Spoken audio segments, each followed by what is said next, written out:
de la Corporación de Estudios y Publicaciones CEP desde el año 2017, quien abordará el tema Nuevas regulaciones en materia de arrendamientos introducidas por el Código de Comercio. Estimado doctor Paul, expresamos nuestro sincero agradecimiento a usted por haber aceptado la invitación una vez más a participar en nuestros eventos académicos. Es un honor, como siempre, para nosotros contar con su presencia. Este momento le cedo la palabra. Perfecto, muchísimas gracias, David, por la invitación. Muchísimas gracias al Instituto Iberoamericano de Leyes y Economía, ILE, a la Facultad de Derecho de la Universidad de Cuenca y a Becaria por la invitación a este importante seminario de Derecho Mercantil, donde se abordan los contratos y títulos valores. Específicamente hoy les voy a hablar sobre el tema de los contratos de arrendamiento en materia de que introduce nuevas y novedosas incorporaciones en la legislación en materia de arrendamiento. Sin embargo, voy a hacer una pequeña introducción referente a la nueva incorporación que hace el Código de Comercio, la nueva reforma que hace el Código de Comercio a toda la legislación mercantil.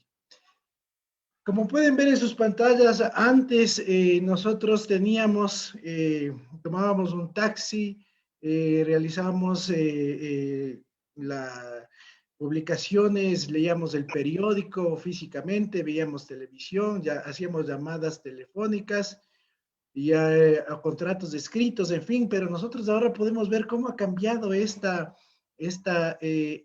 tecnología y cómo nos ha invadido la tecnología. Y podemos ver cómo ahora podemos pedir por Uber un taxi, no es necesario salir y solicitar un taxi.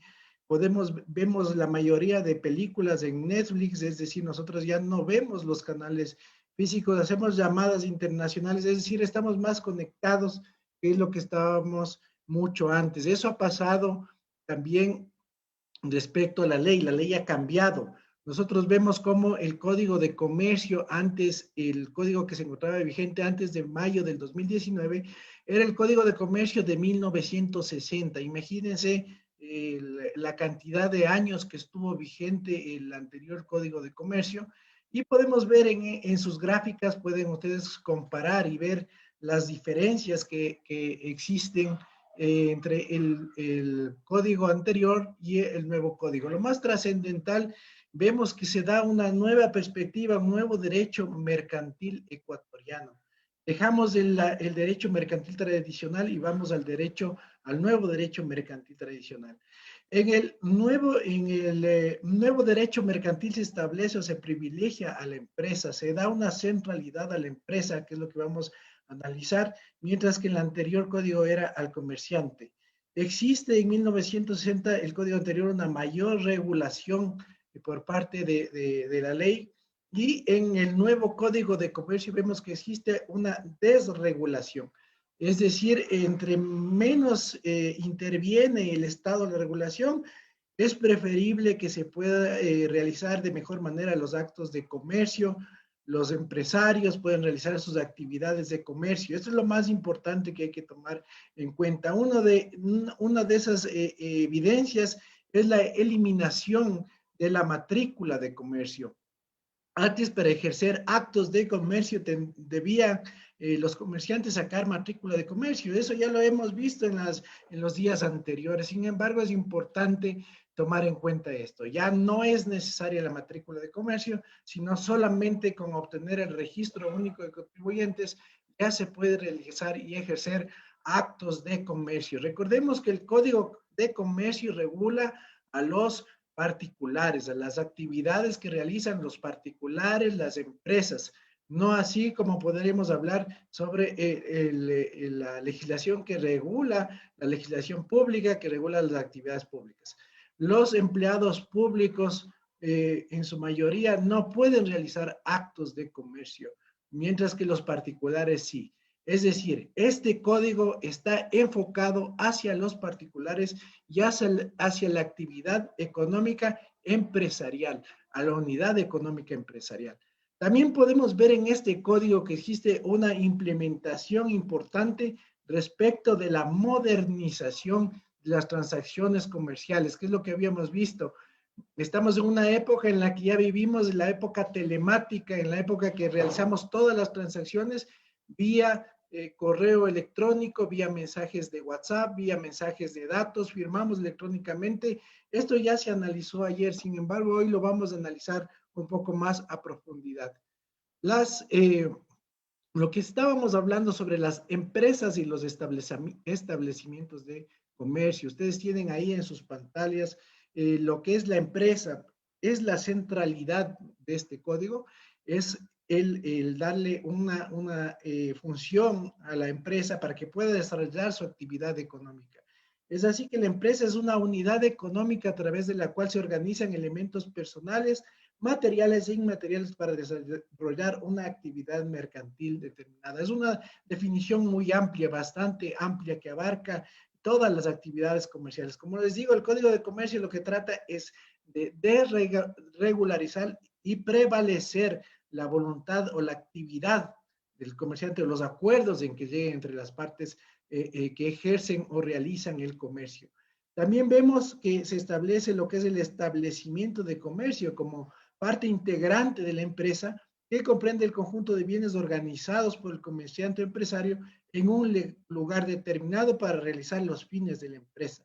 Así podemos ver, esto está en el artículo 14 del Código de Comercio, en la que ya podemos nosotros y ver lo que es una empresa, lo que es un establecimiento de comercio y lo que las actividades comerciales que pueden venir a desarrollar. Que también se ha introducido en este nuevo Código de Comercio, también referente a los mandatos, para que los comerciantes puedan tener regulada su actividad a través de mandatarios, de personas que puedan ejercer la actividad de comercio en establecimientos de comercio. Y así vemos que el artículo 51 del Código de Comercio establece la obligación de la inscripción del mandato en el registro mercantil. Esto, antes había una duda con el Código de Comercio anterior, y si es que no ordenaba el juez la inscripción o no disponía el notario la inscripción del mandato en el registro mercantil, no se lo realizaba. Ahora es una obligación. Eso está en el artículo 51 del Código de Comercio y vemos que tanto los poderes especiales como los poderes generales concedidos por el comerciante o el empresario se otorgarán primero por escritura pública y deberán inscribirse en el libro de sujetos mercantiles a cargo del registro mercantil. Es decir, nosotros tenemos la obligación de hacer esta inscripción. Muchos, yo creo que la mayoría de los empresarios y comerciantes que otorgan estos poderes no los inscriben en el registro mercantil, pero por el hecho de desconocer la ley no es que les exime de esta obligación. Es por eso que los abogados, los estudiantes, los notarios debemos dar a conocer esto a los usuarios, al menos si es que se está realizando un poder de un empresario, de un comerciante, debe inscribirse en el registro mercantil. Como vemos, no hay una distinción entre si es que es un poder especial o un poder general, habla de los dos poderes, tanto el poder general como el poder especial.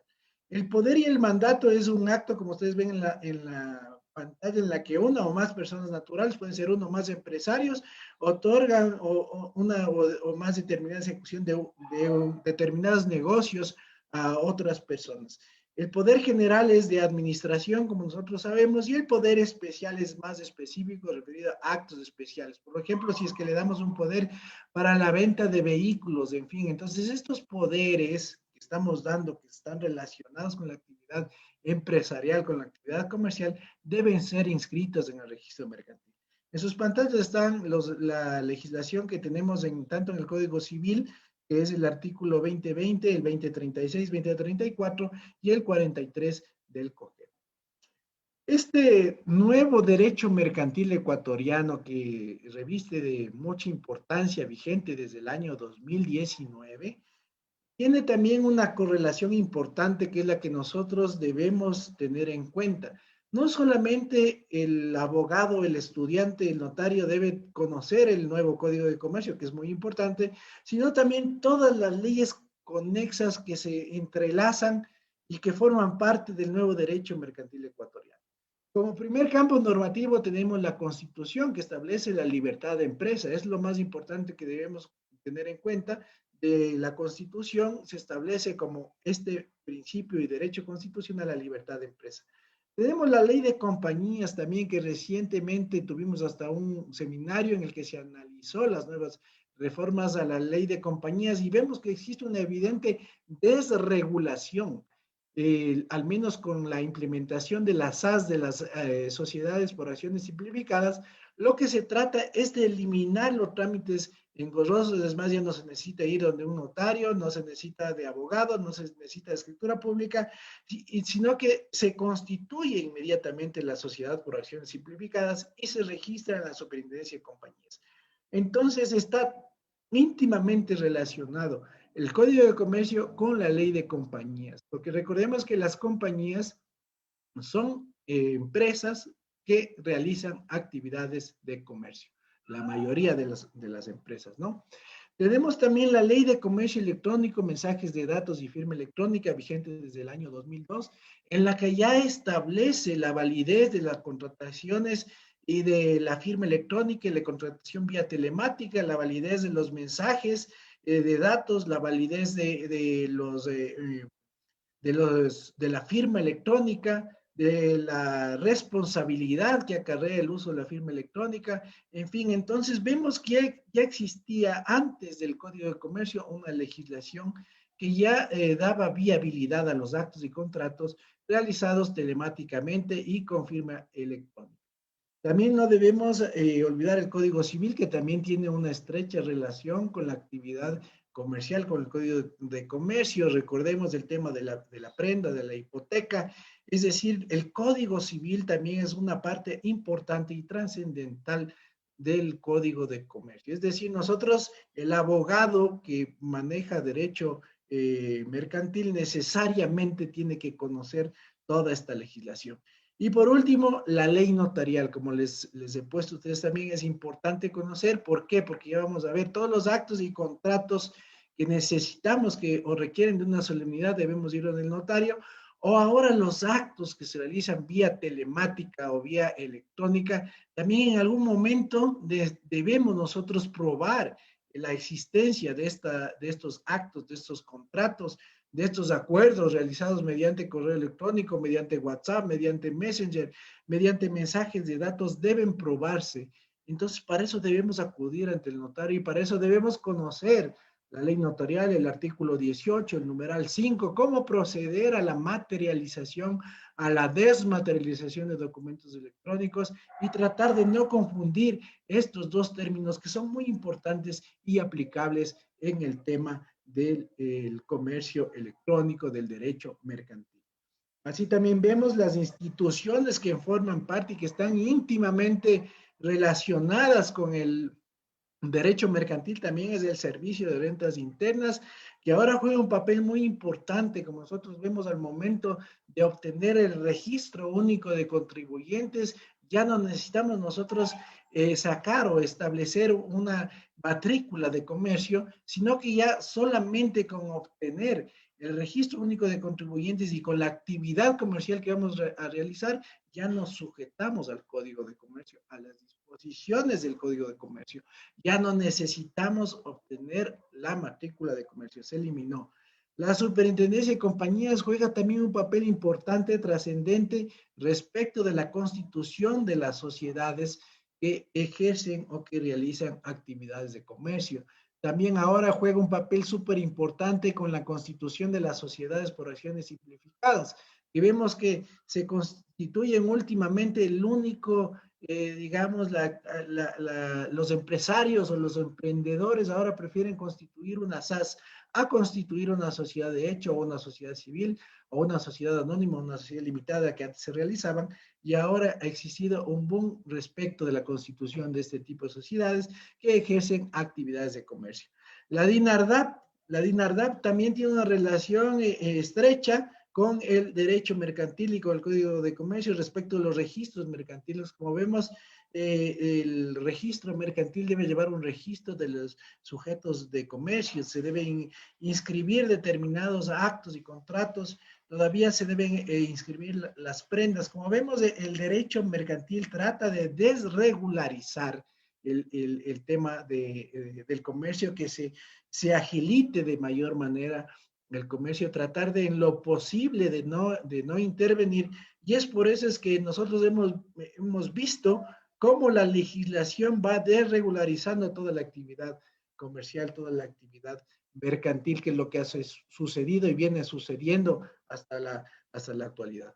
Las notarías efectivamente también son parte de esta actividad mercantil, no solamente en el tema de la constitución de las compañías, sino también podemos ver en el tema de actos y contratos que los realizan mediante reconocimiento de firmas, o a su vez también en la notaría pueden constituir compañías vía electrónica, vía telemática, y también la suscripción de determinados actos y contratos que requieren se les dé seguridad jurídica, se les dé certeza. Entonces se acude también a las notarías. Por eso es importante conocer también esta relación del nuevo derecho mercantil ecuatoriano también con las notarías. Y por último, con la función judicial, como lo analizamos ayer en el seminario, se pudo ver el tema del proceso de los procedimientos de ejecución, el juicio monitorio, el procedimiento ejecutivo. En fin, como nosotros vemos, todo este círculo del derecho mercantil debe ser manejado por el abogado, por los estudiantes, por los notarios, respecto de toda esta actividad mercantil. No solamente es el Código de Comercio, sino son todas estas leyes conexas y con todas estas instituciones. Me faltan algunas más, por ejemplo, sacar los permisos en el municipio, sacar los permisos en el ARSA. Es decir, ya tenemos diferentes tipos de requerimientos, también póngase en el Ministerio de Trabajo, en fin, pero lo más importante que hay que conocer es esto que les he puesto yo en sus pantallas. Respecto de la telemática, el código de comercio, bueno, primero tenemos la ley de mensajes electrónicos, firma electrónica y comercio electrónico, que en el 2002 ya establece la facultad de que se puedan realizar actos y contratos vía telemática, pero sin embargo la incorporación que hace el código de comercio en el artículo 239 es importante porque ya le da una validez jurídica a los contratos pactados a través de uso de sistemas electrónicos automatizados que gozan de plena validez y eficacia. Esto ya lo revisó y ya lo expuso la estimada doctora en la primera exposición del día de ayer, pero sin embargo, me parece importante analizar esto, ya que ahora en la actualidad estamos haciendo transacciones, estamos contratando vía telemática, vía mensajes, vía correo electrónico. Con frecuencia vienen las personas a materializar, es decir, a llevar al papel este acuerdo, fue llegado vía WhatsApp, vía Messenger o realizado vía correo electrónico, en la que se envía un correo electrónico en la que le contrato para que Juan realice una silla y me dice si está de acuerdo, le envío la transferencia, se ponen de acuerdo, nos ponemos de acuerdo en una fecha de entrega, en fin. Pero no todos estos acuerdos y contratos que se realizan mediante vía telemática llegan a un buen fin, necesitan probarse de alguna manera. Entonces ahí es donde nosotros debemos acudir a la notaría para poder materializar, llevar al papel estos documentos. Sin embargo, debemos tener en cuenta esto. También lo que establece el Código de Comercio en el artículo 243, lo que también se analizó ayer, que la recepción, confirmación de recepción o apertura de un mensaje de datos no implica la aceptación del contrato.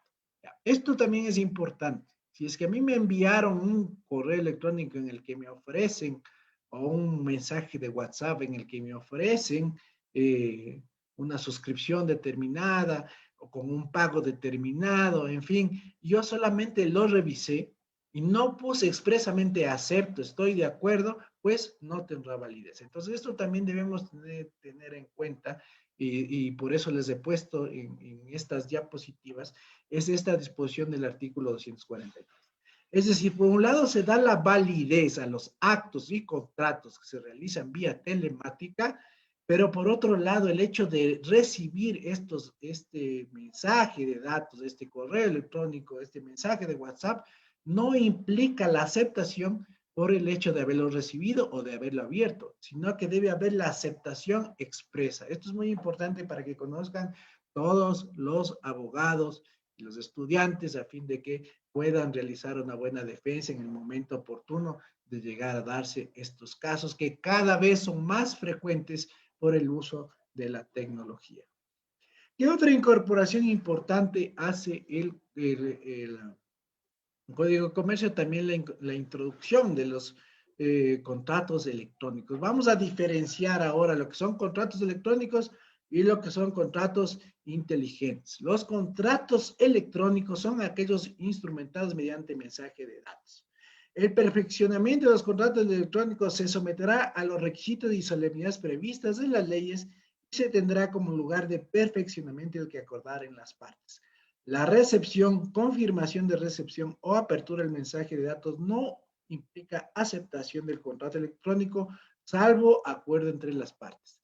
No se negará la validez o fuerza obligatoria a un contrato por la sola razón de haberse utilizado en su formación uno o más mensajes de datos. Entonces aquí vemos nosotros que existe toda una relación, una estructura de los contratos electrónicos que se realizan mediante mensajes de datos. Entonces, esa es la principal diferencia que vamos a revisar con los contratos inteligentes. Ahora tenemos lo que son los contratos inteligentes. Esto está en el artículo 77 del Código de Comercio. Esta es una de las más interesantes incorporaciones que realiza el Código de Comercio, lo que no estaba o no contemplaba la ley de comercio electrónico, mensaje de datos y firma electrónica.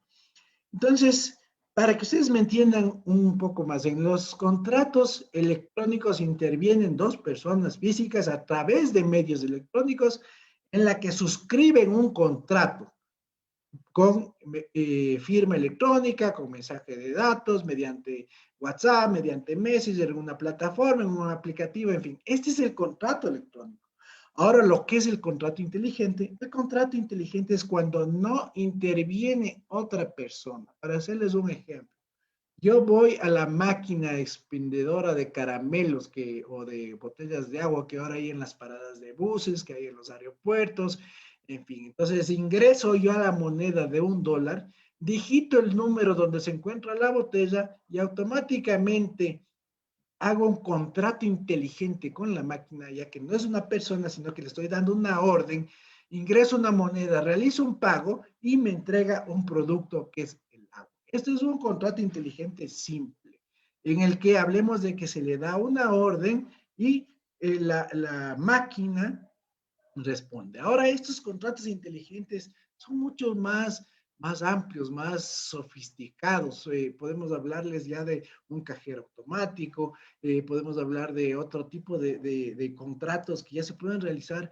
a gran escala. Inclusive en otros países hasta se puede comprar un bien inmueble, ya que no existe la solemnidad de la escritura pública. Entonces, automáticamente existe un software en el que usted va y le indica hasta la propiedad que va a comprar, realiza el pago y la compra.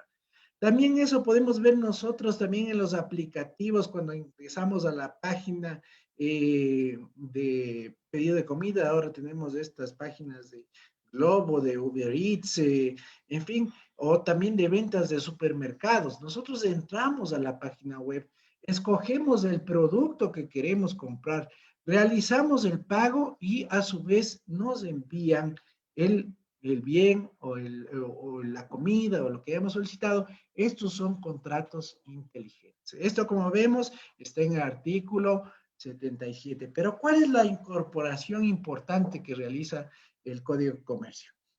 Es esto, si me voy a permitir dar lectura, dice, son contratos inteligentes los producidos por programas informáticos utilizados por dos o más partes que acuerdan cláusulas y se suscribe electrónicamente.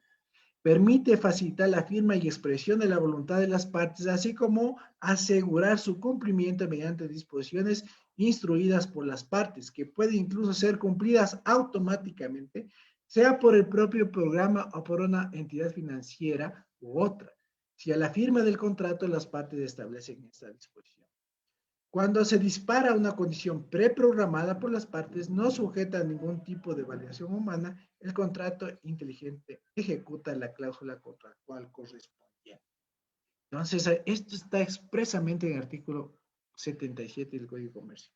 Además, establece este artículo la responsabilidad de los desarrolladores del programa o del contrato del cumplimiento del contrato. Entonces, eso también es importante que nosotros debemos conocer a fin de que de determinado caso, como les hacía el ejemplo de las botellas de agua, ¿qué pasa si es que yo ingreso la moneda y la máquina no me da la botella de agua?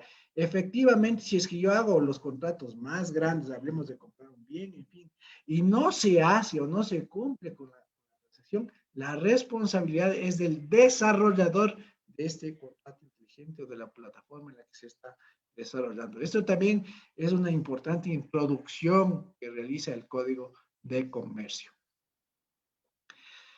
En sus pantallas ahora tenemos cómo probar estos actos o contratos vía electrónica. Bueno, lo primero que debemos nosotros saber es que el contrato electrónico firmado electrónicamente, sea con firma electrónica o sea con firma digital, que sea realizado mediante mensajes de correo electrónico, mediante mensajes de WhatsApp, en fin, de alguna manera debemos nosotros probarlo, ¿no es cierto? ¿Y cuál es el documento original? Pues el documento original es el que consta en el mensaje de datos, el que consta en el archivo de los correos electrónicos, el que consta en el archivo del teléfono de la conversación de WhatsApp. Ese es el documento original, ¿no es cierto? Y ahora, ¿cómo hacemos para presentarlo dentro de un proceso judicial?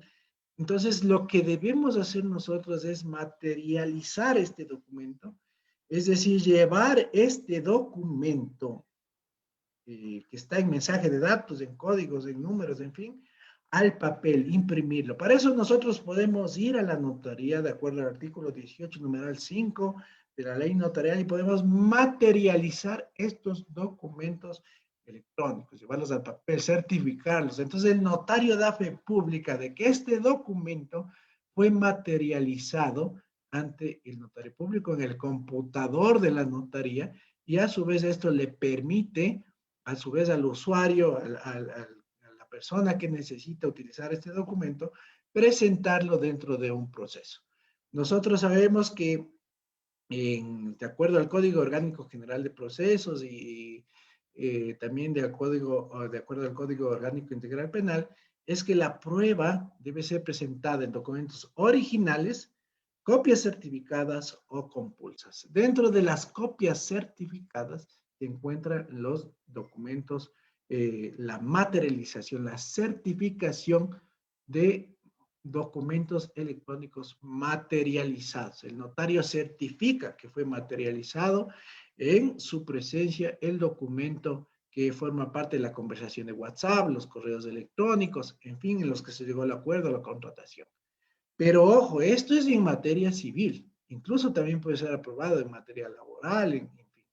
Pero en materia penal no. En materia penal recordemos que existe una disposición expresa de que no se pueden presentar estos documentos en copias certificadas, sino deben presentarse los documentos en originales.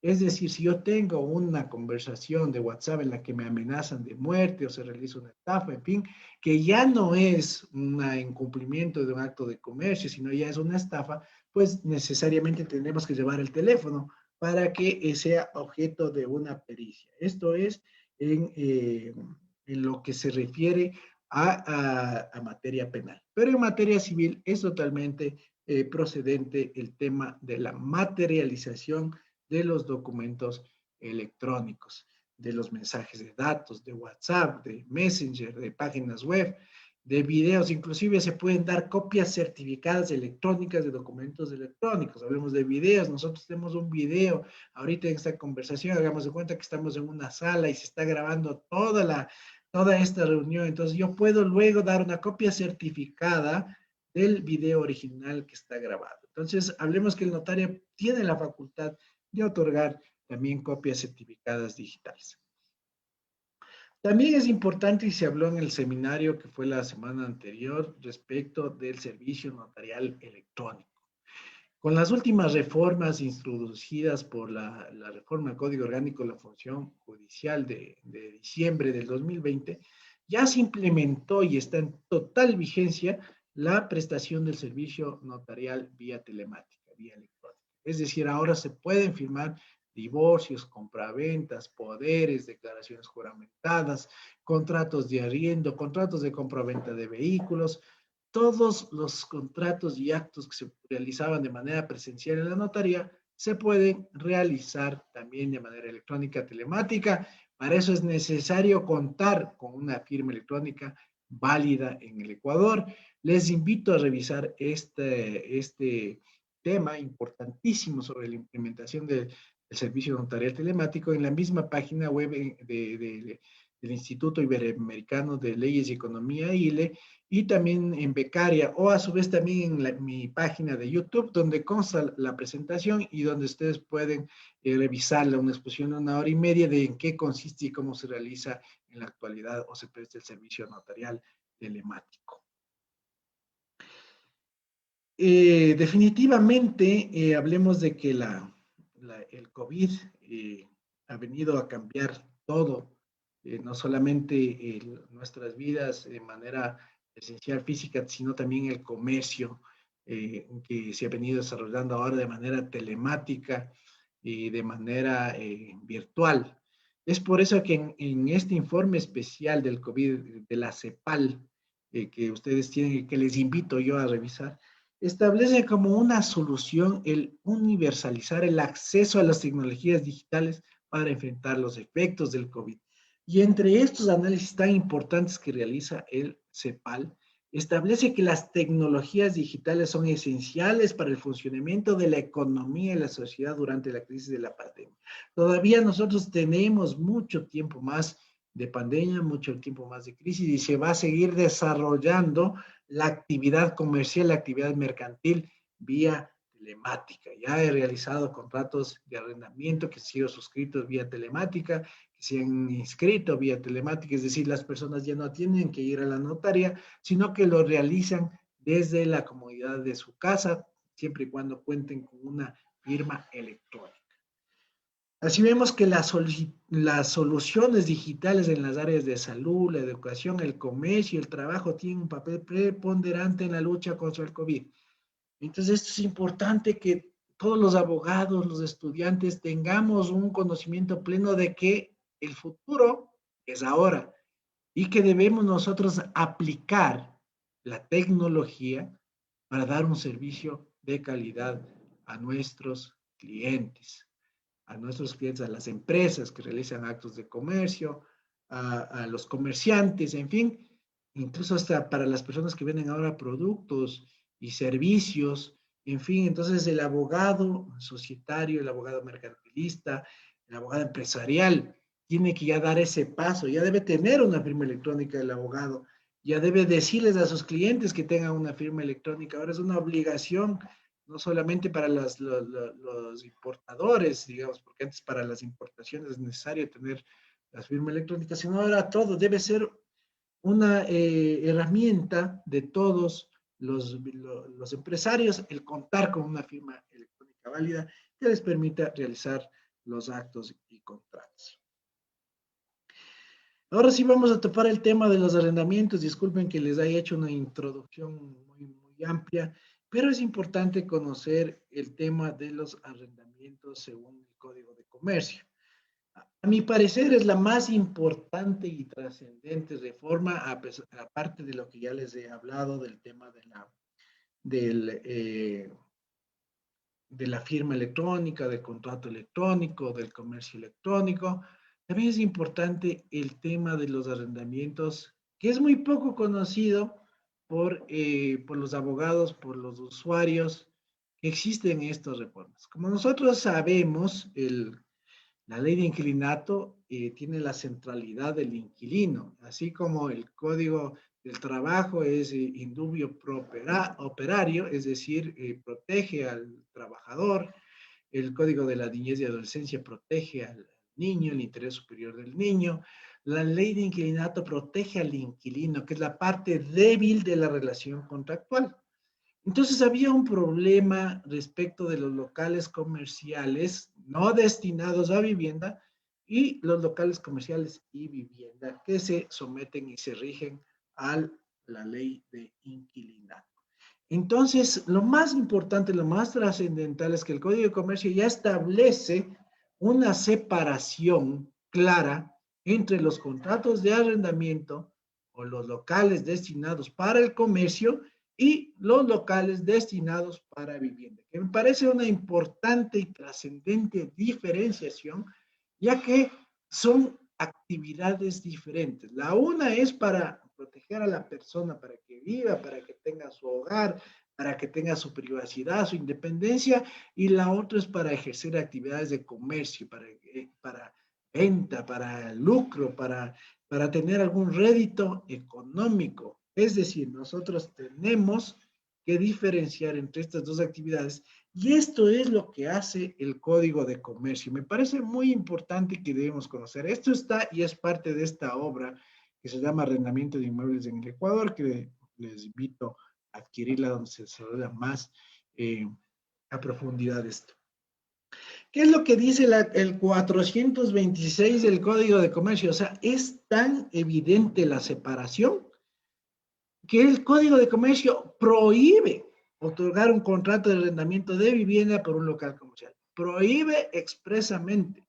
Es decir, yo no puedo firmar un contrato de arrendamiento de un local comercial donde voy a ejercer una actividad comercial sometiéndome a la ley de inquilinato. No puedo hacerlo. Existe prohibición expresa. ¿Qué es lo que dice? En ningún caso podrá celebrarse bajo el título de arrendamiento de local comercial uno que en realidad encierre un contrato de arrendamiento de vivienda, vivienda taller o vivienda negocio. Se presumirá la mala fe del arrendador en estos casos, salvo que demuestre que es el arrendatario quien ha distorsionado el uso del local. Es decir, si es que yo arrendé un local para vivienda y después me dedico al comercio, pues entonces es responsabilidad mía. Pero si yo estoy arrendando un local que es destinado para comercio y me someto a la ley de inquilinato, pues existe la prohibición expresa.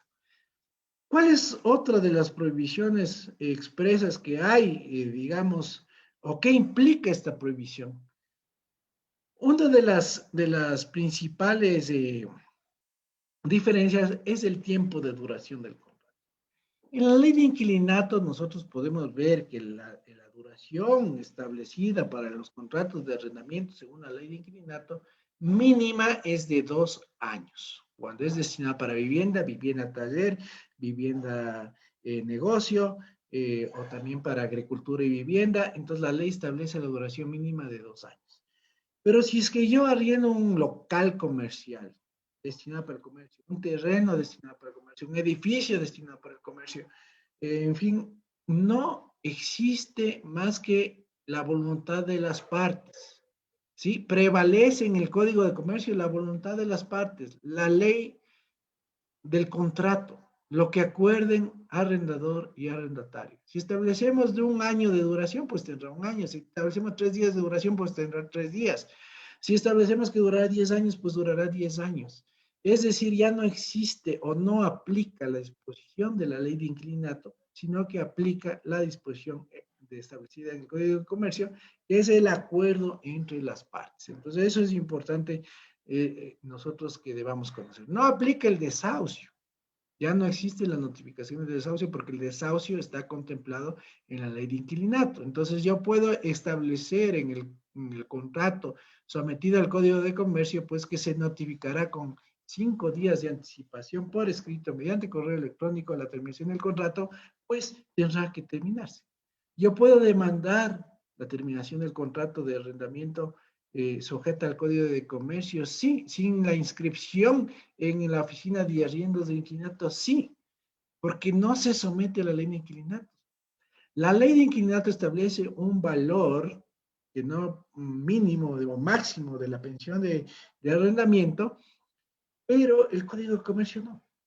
Es decir, para expresarme de mejor manera, si un inmueble vale $100,000, la ley de inquilinato establece que no, el valor del canon de arrendamiento no podrá superar al 10% del avalúo dividido para 12. Entonces, hablemos que si es que es $100,000, sería $10,000, de eso dividimos para 12, más o menos estamos hablando que serían unos $800, $900.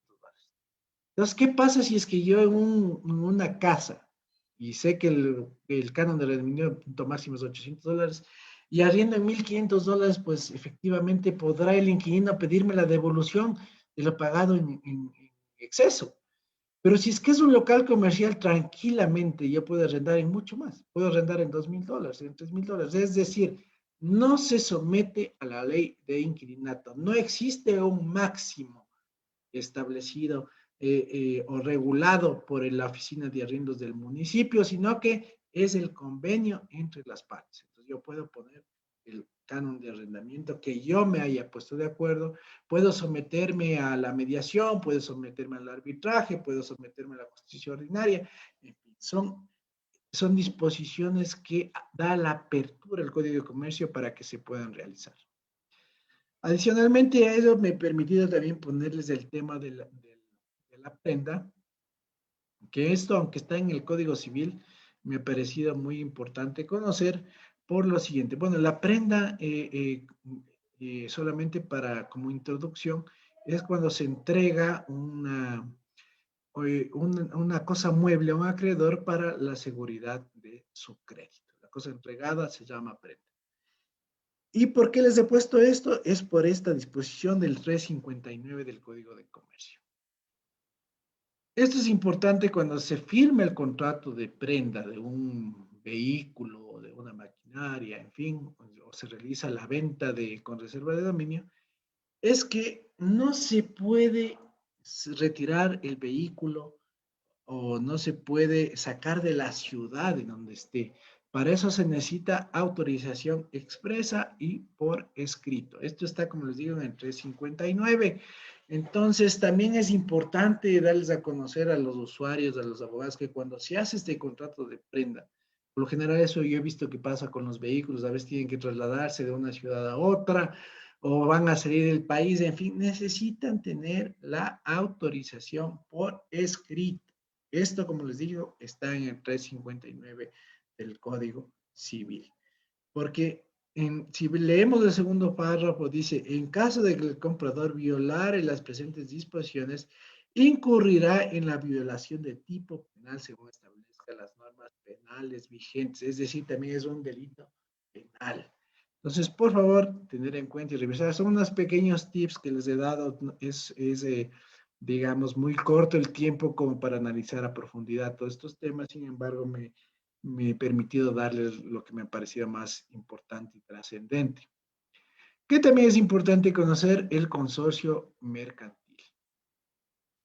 El acuerdo consorcial deberá constar por escritura pública. Esto es importante. Debemos hacerlo por escritura pública en una notaría. Adicional a ello, debe constar necesariamente la declaración de la responsabilidad solidaria para todos los que forman el acuerdo consorcial. Esto también es importante porque a veces piensan que es como la compañía limitada, como la compañía anónima, que yo pongo esta parte de capital, yo pongo el trabajo, yo pongo la maquinaria, en fin, y solo respondo por lo que hago. No. Aquí nosotros vemos en el acuerdo consorcial, en el consorcio mercantil, la responsabilidad es solidaria. Y como vemos, también dice, a pesar de que es realizado por escritura pública, no constituye una personería jurídica, pero para efectos tributarios sí tiene o sí es considerada como persona jurídica. Tenemos una mixtura, por eso les pongo, porque es algo tan, digamos, específico, que podría parecer que es una persona jurídica, el consorcio mercantil, pero vemos, a pesar de que uno lo realiza por escritura pública, no es o no constituye una persona jurídica. Y la responsabilidad es solidaria de todos los, eh, los asociados. ¿Qué otra cosa también es importante que el Código de Comercio incluye, que muy pocos lo conocemos?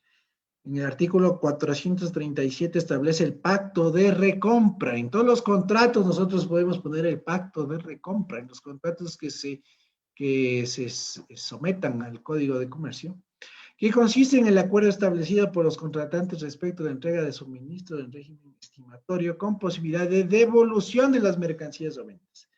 El plazo de recompra o devolución se adaptará a la caducidad comercial o técnica del producto suministrado.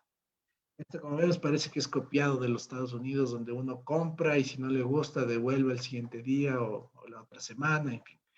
Pero es importante que nosotros podamos incorporar y recomendar a nuestros clientes como abogados, a los empresarios, en fin, y a los usuarios también, el tema de este pacto de recompra que se encuentra regulado en el artículo 537 del Código de Comercio.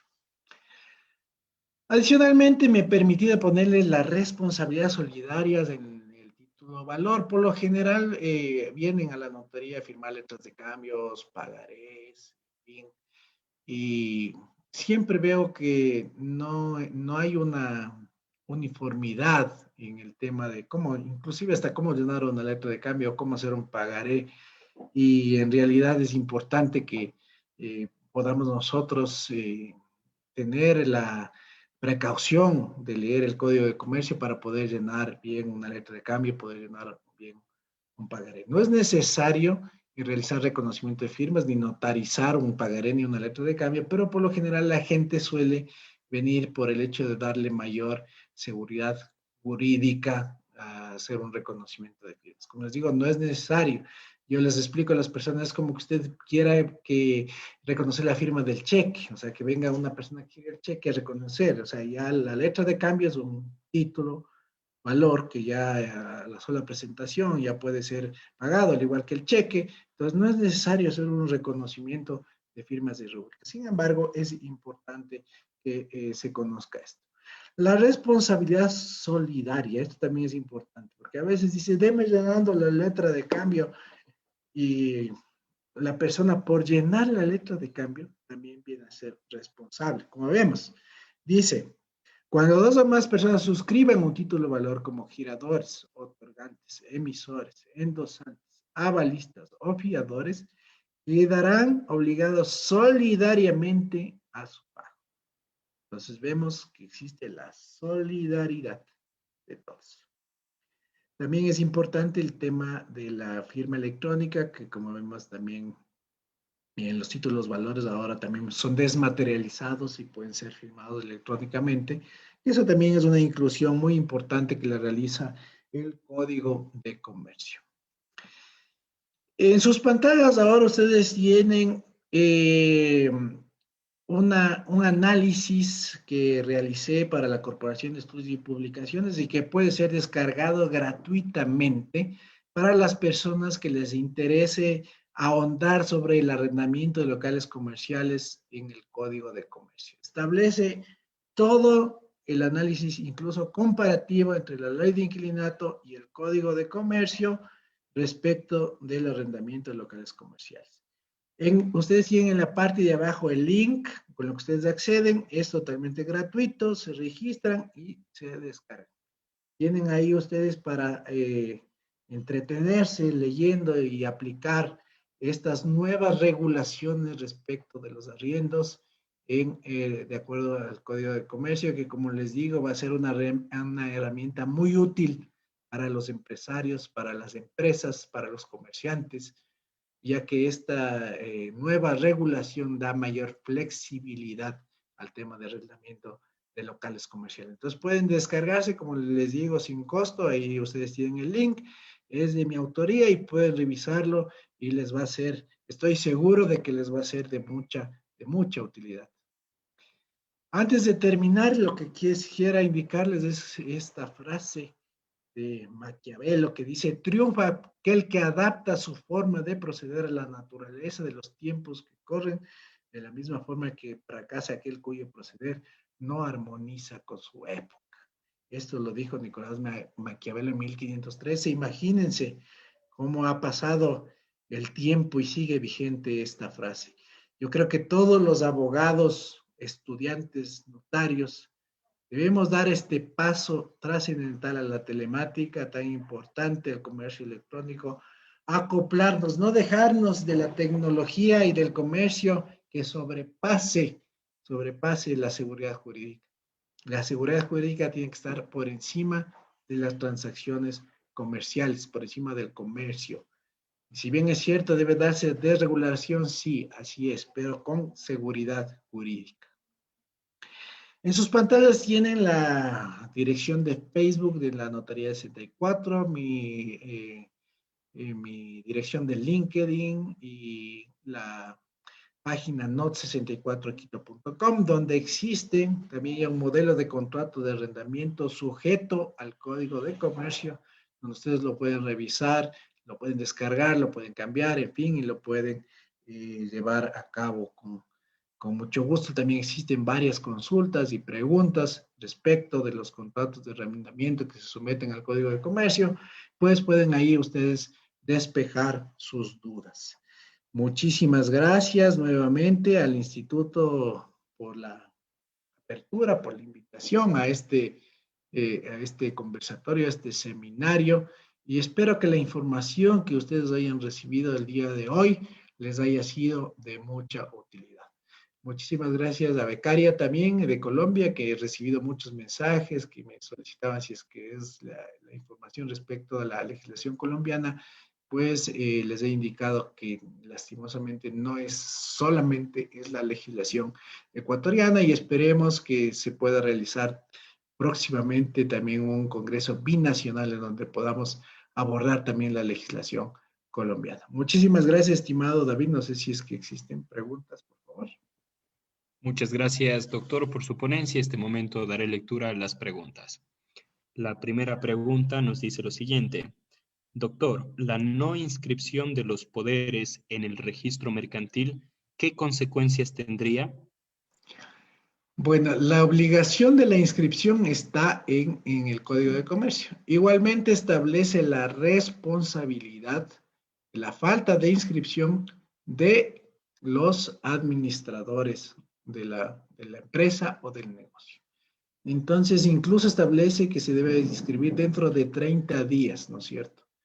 Pero todas las acciones que se hayan realizado con el poder, en fin, se acarrearán por la falta de inscripción la responsabilidad del empresario, del administrador, del mandante, del que dio el poder. Entonces, esto también está expresamente establecido en el Código de Comercio. Como les digo, muy pocas personas, o diría casi nadie los inscribe, pero hay una disposición expresa y debe darse cumplimiento a esto. Entonces, no puede tampoco ser utilizada la falta de inscripción como mala fe o para realizar actos o contratos de perjuicio a otras personas. Como vemos, siempre la ley va a proteger a estas terceras personas que hayan contratado con la persona que no inscribió el poder o con los empleados o con los administradores del negocio. Eso, estimado David. Muchas gracias, doctor. Doy paso a la siguiente pregunta.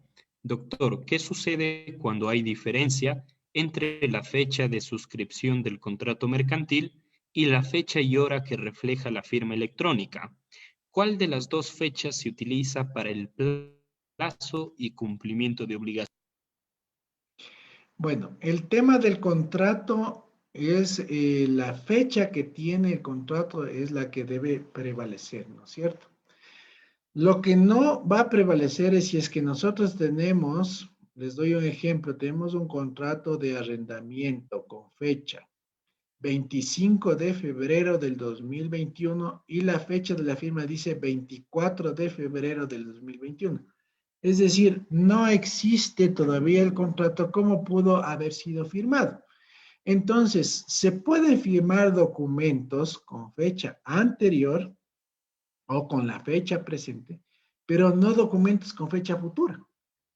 Por ejemplo, yo puedo poner que la letra de cambio se está firmando el día de hoy y vence en un mes y vence en 2 años. Eso sí se puede hacer.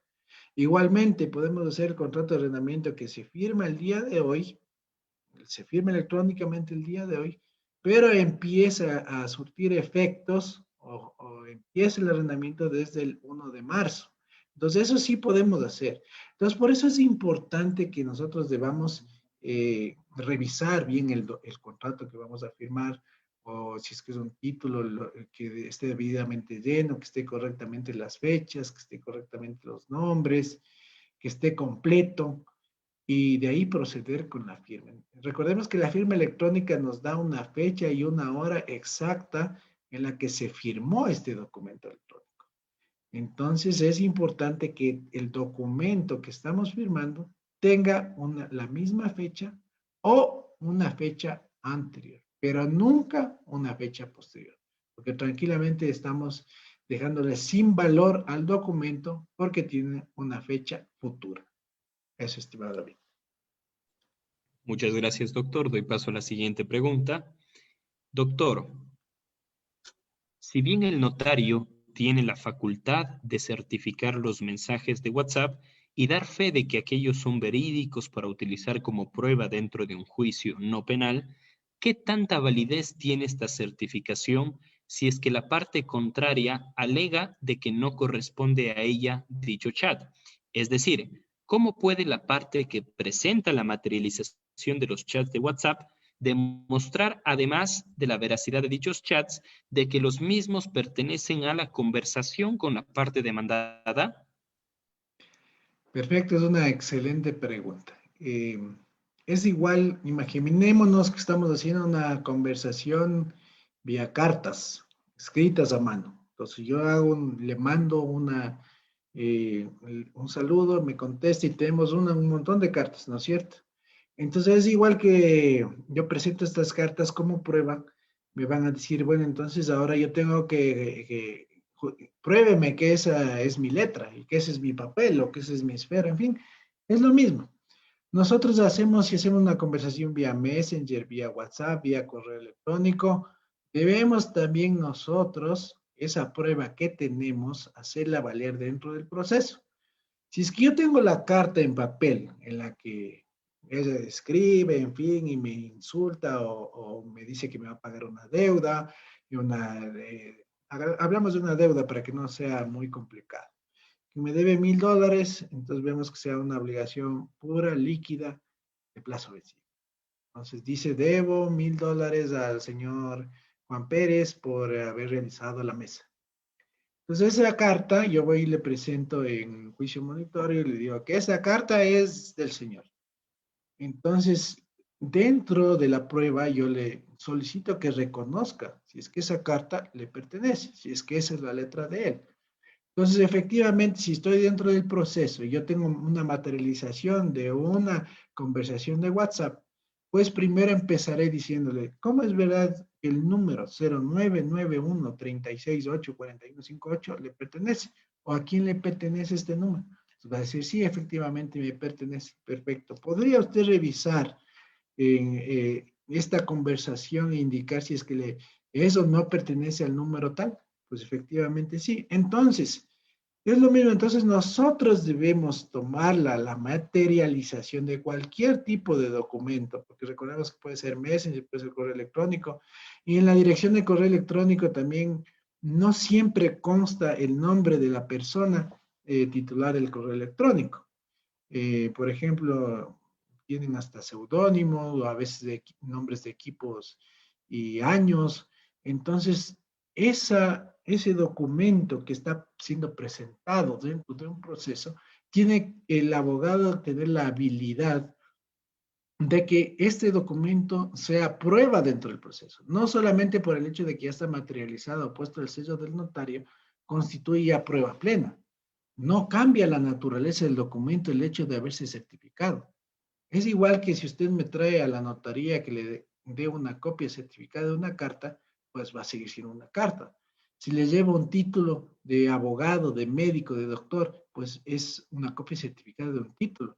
Si le llevo una copia certificada de una partida de matrimonio y es un documento público, es una copia certificada de un documento público. Entonces, por el hecho de que conste el sello del notario, no es que ya le convierte en un instrumento público. Tiene que ser, es una conversación, es como una llamada telefónica. Tiene que ser objeto de una valoración en el juicio para que constituya prueba. Debe ser reconocida por otra parte. Es igual a verlos con una factura. Entonces, si es que ya le entregamos la factura y recibió la factura y sometió la factura, pues ya hay una aceptación de la factura. O ahora que las facturas son electrónicas y se envían mediante correo electrónico, si usted presenta solo la factura, pues también el juez le va a negar la petición. ¿Debo yo probar? ¿Cómo puedo probar en juicio monitorio la factura? Pues con el correo electrónico con el que estoy enviando la factura. Entonces yo pruebo que le envié el correo electrónico a Juan y recibió el correo Juan. Y aparte de eso, Juan me devolvió con la retención. Entonces ya está aprobada el envío de la factura, la recepción de la factura. Y es más, me hace la retención. Entonces yo ya puedo demandar el juicio monitorio, siempre y cuando no pase el valor establecido en el COGEP, puedo demandar el cobro. Entonces es como nosotros armemos la prueba para que esta prueba nos sirva y nos sea de utilidad dentro de un proceso. Eso, estimado doctor. Muchas gracias, doctor. Doy paso a la siguiente pregunta.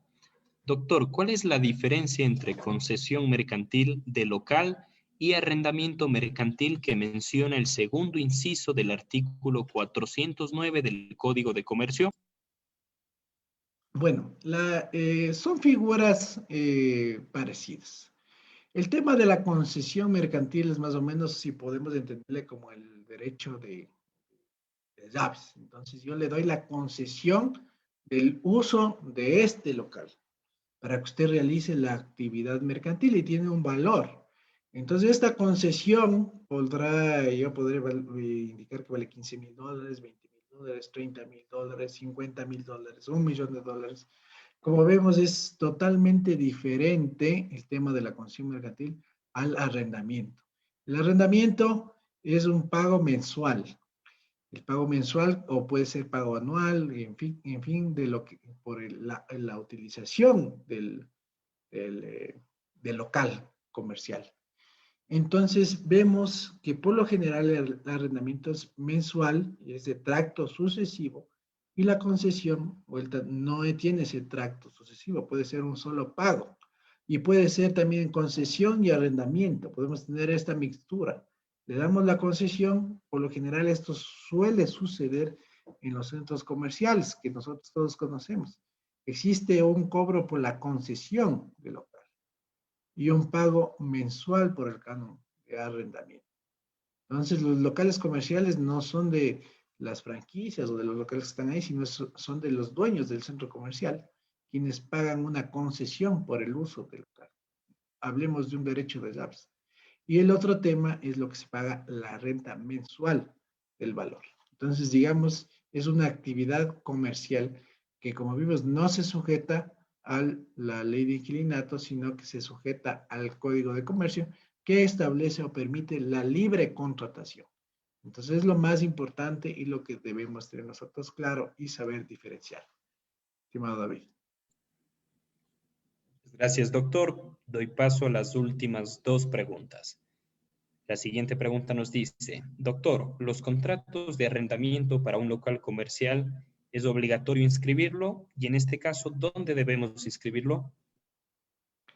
Ya, lo primero que debemos saber es que el Código de Comercio establece que los contratos de arrendamiento sujetos al Código de Comercio deben ser por escrito, ¿ya? La ley de inquilinato establece la posibilidad de que los contratos de arrendamiento puedan ser verbales o escritos. El Código de Comercio no. El Código de Comercio establece que los contratos de arrendamiento sean por escrito, ¿no? Ahora, si es que nosotros en el contrato de arrendamiento sujetos al Código de Comercio ponemos que nos sujetamos al Código de Comercio, todas las controversias, nos sujetamos a la mediación y arbitraje, en fin, no es necesaria la inscripción de los contratos de arrendamiento.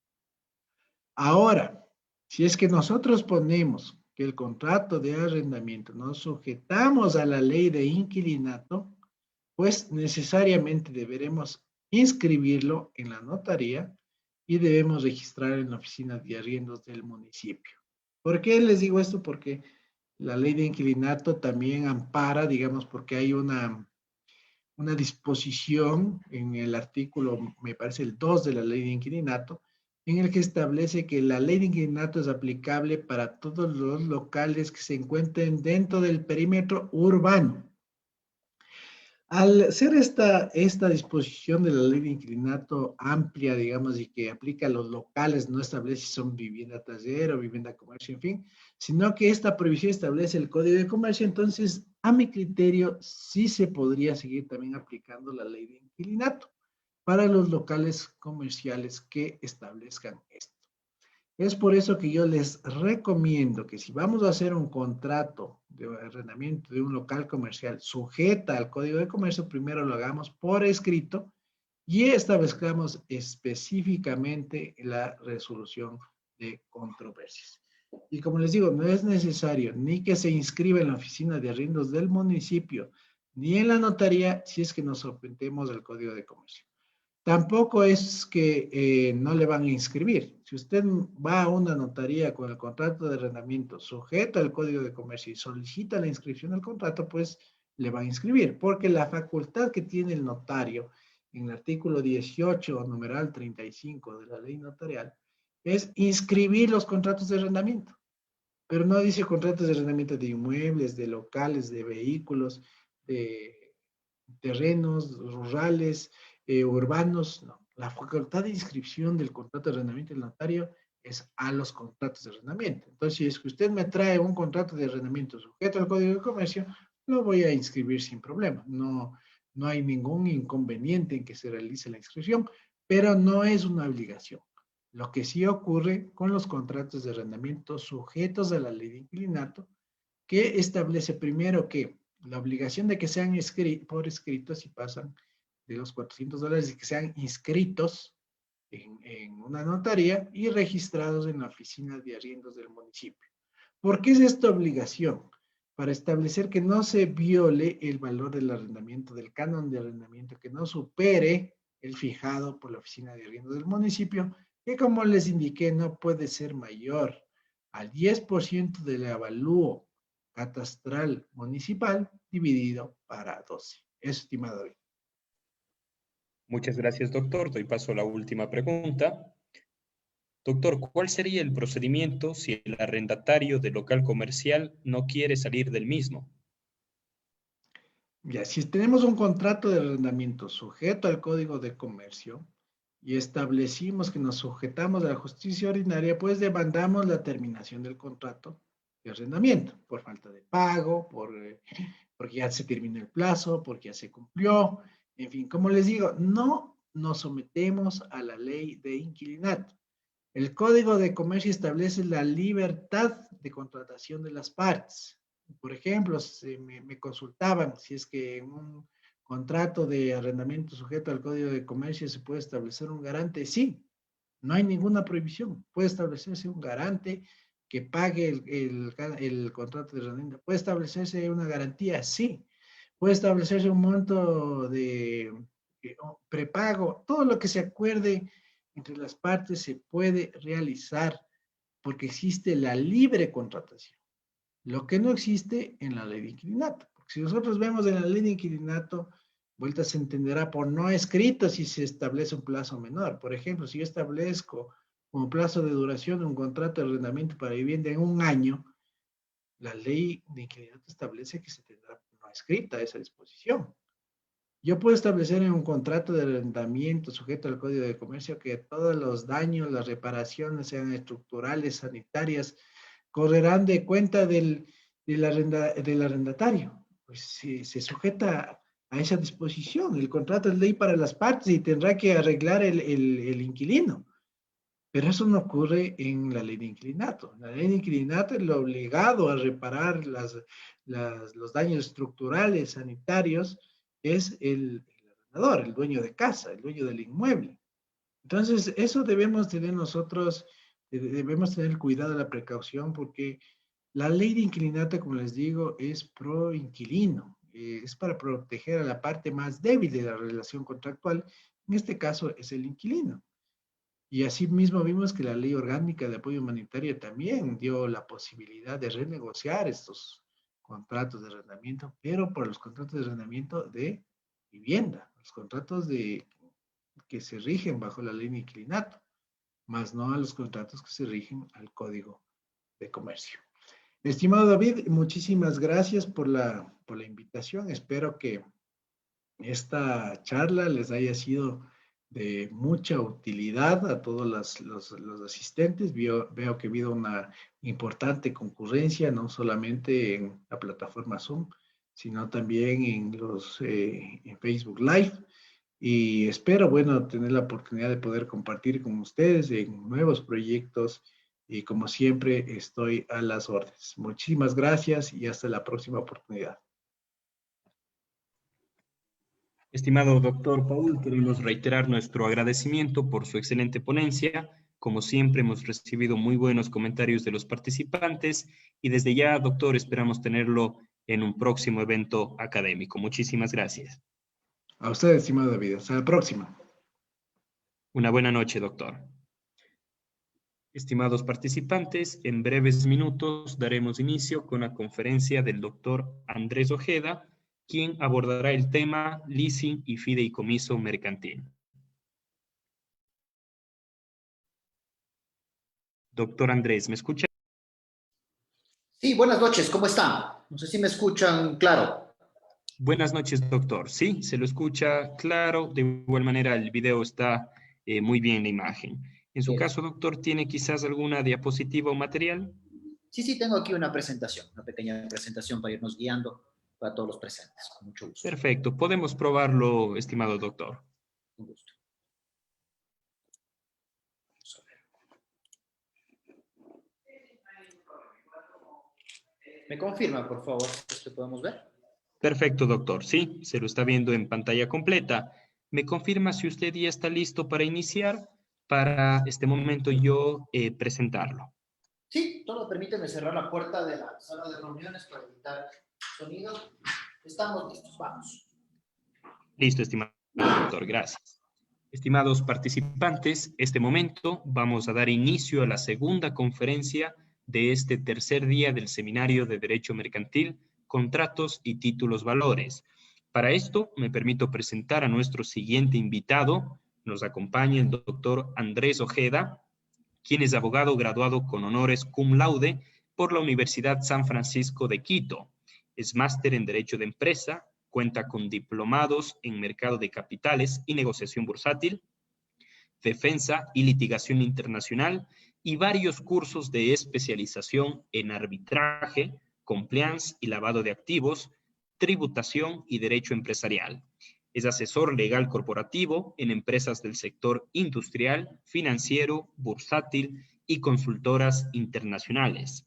Formó parte de importantes estudios jurídicos ecuatorianos y trabajó dentro de holdings corporativos y administradoras de fondos y fideicomisos. Apoderado y representante legal de empresas nacionales y extranjeras. Es catedrático universitario en pregrado y posgrado y actualmente es socio de la firma legal Forsetti Abogados, quien abordará el tema leasing y fideicomiso mercantil. Al finalizar la ponencia se abrirá un foro de preguntas de 10 minutos, por lo que invitamos a los participantes a realizar sus preguntas en la sección de preguntas y respuestas de la plataforma Zoom. Estimado doctor Andrés, expresamos nuestro sincero agradecimiento a usted por haber aceptado la invitación a participar en este seminario. Para nosotros es un honor contar con su presencia. Este momento le cedo la palabra.